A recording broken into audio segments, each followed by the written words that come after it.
people. So this is my 7th video, and the moment I start reaching my 7th, 8th, 9th video, my smile keeps increasing because like I said, 10 videos a day is my target.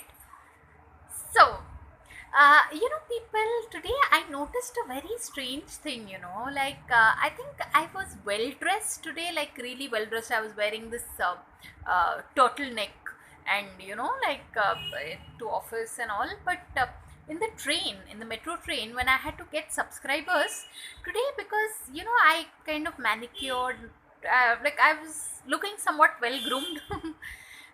It was so much more easier, like to get across to some person and tell them, ask them to subscribe to my channel.